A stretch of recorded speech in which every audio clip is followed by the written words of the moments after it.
আল্লাহ তাআলা এতই মহান ও উদার এবং দানশীল, যিনি আল্লাহ তাআলাকে আমরা ভুলে গেলেও তিনি কিন্তু আমাদের ভুলে যান না।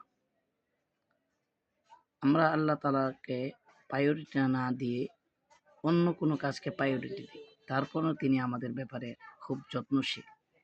তিনি আমাদেরকে খাওয়াচ্ছেন, পড়াচ্ছেন, তিনি আমাদেরকে সব কিছু করছেন। যে কোনো নামাজ রোজার ব্যাপারে আমরা তুচ্ছ তাচ্ছিল্য করি, আমলের ব্যাপারে তুচ্ছ তাচ্ছিল্য করি, ইসলামের ব্যাপারে আমরা তুচ্ছ তাচ্ছিল্য করি, কিন্তু আল্লাহ তাআলা আমাদেরকে ফেলে যান না। আল্লাহ তাআলা বান্দার দিকে তাকিয়ে থাকেন, আমার বান্দা কোন সময় আমাকে ডাক দিবে, কোন সময় আমার পথে চলে আসবে। এজন্য আল্লাহ তাআলা আমাদের ব্যাপারে মর্যাদা সম্পন্ন আচরণ। তাই আসুন আমরাও আল্লাহ তাআলার ব্যাপারে সতর্ক হই এবং আল্লাহ তাআলাকে ভালোবাসি।